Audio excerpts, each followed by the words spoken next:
So the title of this video is called "What's Next for Chris Eubank Jr." I think that's a really important question that we need to be asking ourselves at the moment. Um, I think it was a really good move when he signed with Matchroom because Chris Eubank's father, English as he likes to be called, signed with Barry Hearn when he was fighting. And I think it was a really good move on the part of Chris Eubank to sign with Eddie Hearn and Matchroom.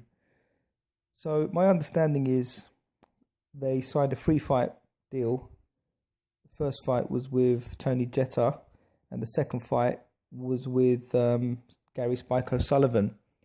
And I think the problem arose when Eubank wanted to fight Nick Blackwell for the current British middleweight championship, and it's a fight that Eddie Hearn didn't really want, potentially thinking that it's a step back for him since Chris Eubank, after beating Spike O'Sullivan, became the mandatory for Jacobs. And I can see Matchroom's point in this respect. So it's kind of like a step back. I think that Chris Eubank Jr. should have fought for the British title a long time ago, rather than fighting all those other fighters. So in my opinion, I think it is a bit of a step back, but it's still a really good fight that I like to see. In my opinion, Chris Eubank wins that fight. But I hear that after the second fight, he wanted to go for Nick Blackwell. Matchroom didn't think it was a great idea, so it went to purse bids. Matchroom lost, and Chris Eubank walked away. There was a term in the contract which said that if Matchroom ever lost the purse bid, then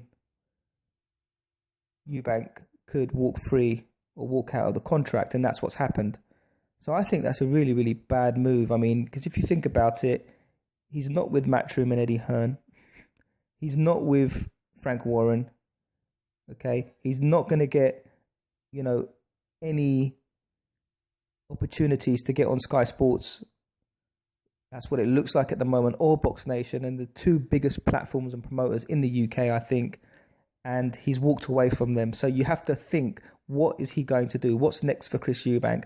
I think Chris Eubank Sr. talks about, or English as he likes to be called, talks a lot about being English and, wanting the British title. But you need to have a good British promoter behind you. And it looks as though if they can't get the two main promoters in the UK, it looks as though they might target a promoter in the States. But how does it look on you, loving everything English and British, and yet you're not with one of the main English promoters and you're promoted in the States? So to me, it doesn't look very good. I mean, personally, I think it was a really bad move for him.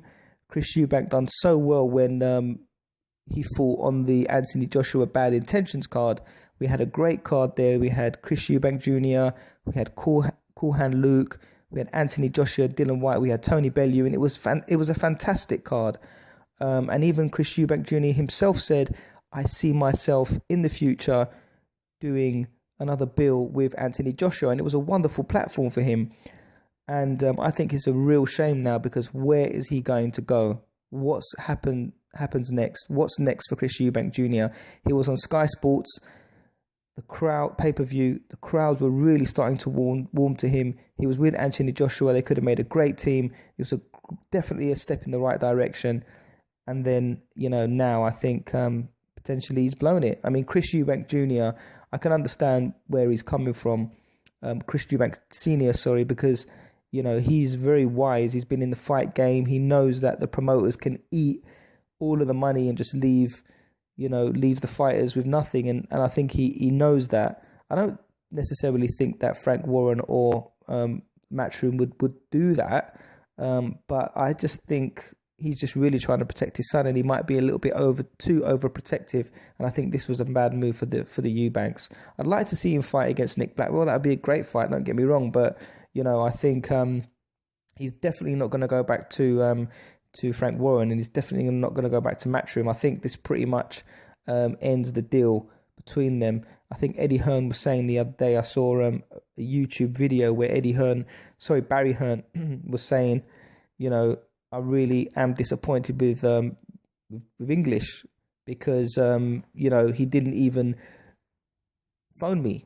They just walked away, and he just thought it was really disrespectful. So I can personally see where he's coming from.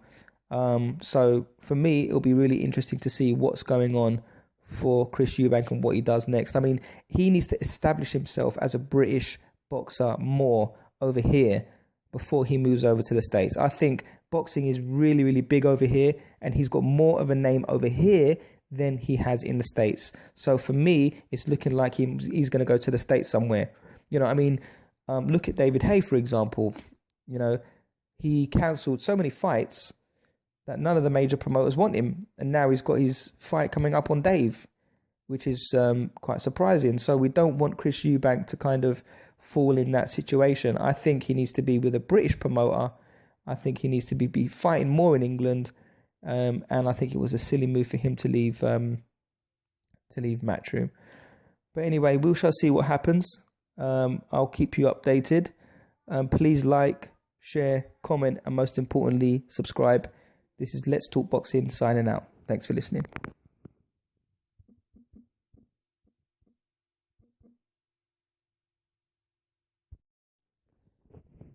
So the title of this video is called What's Next for